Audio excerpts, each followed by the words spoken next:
Good afternoon, everyone. Thank you very much for coming to my presentation.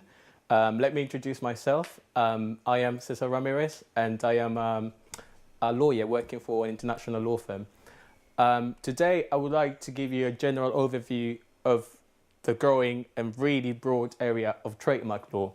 So I'll be addressing three main points, and the first one is going to be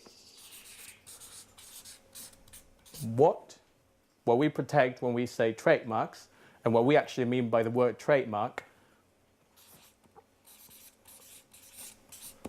The second point will be why we care about trademarks and why we should be concerned with trademarks.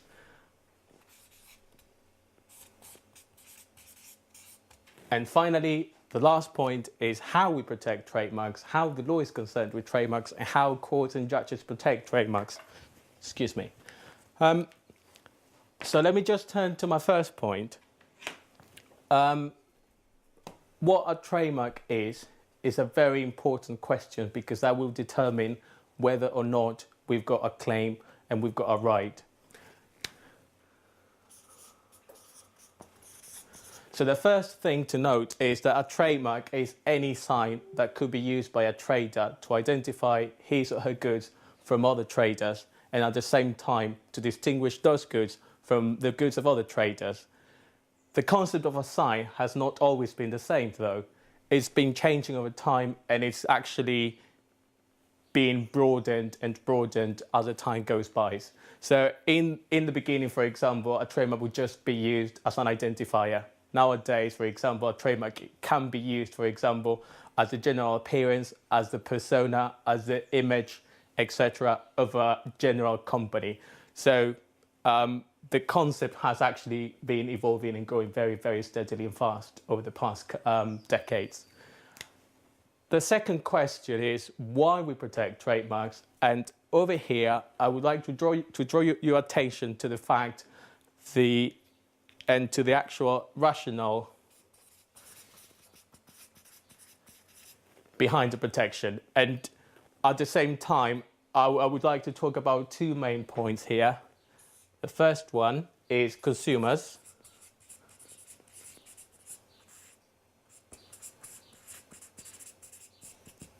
While the second one is the information. So the reason why we protect trademarks is because they are supposed to be carriers of information that tell the consumer where the goods come from, and at the same time, they reassure the consumer that the goods they are buying, he or she is buying, come from the same undertaking, from the same origin, and it's a constant quality. So rather than me going into a supermarket and trying to find out whether or not those goods are actually of a good quality, the quality I expect, I can just use the trademark and always expect the same quality with confidence. So that is the rationale of the main protection for trademarks. Finally, this point brings me to my third point, which is and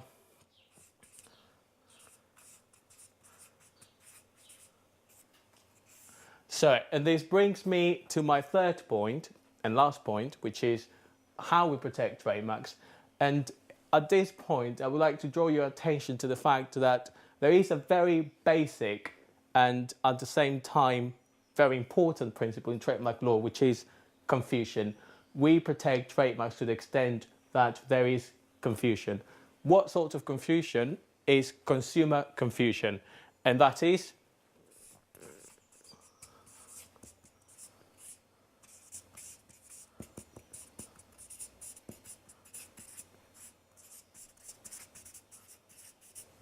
not only if the consumer is confused as to the origin of the goods, but also if the consumer is confused as to the fact that the goods may be affiliated or could be endorsed or sponsored by the producer. So this third point brings me to the end of my presentation. To summarize, we've looked at what a trademark is and its definition. We've looked at why we protect trademarks and why we are concerned with them. And thirdly, we've looked at how we protect them. So I hope and I trust that this has given you a really good insight into what trademark law is, and that it might be thought-provoking for you. Thank you very much for listening, and if you've got any question, please feel free to ask.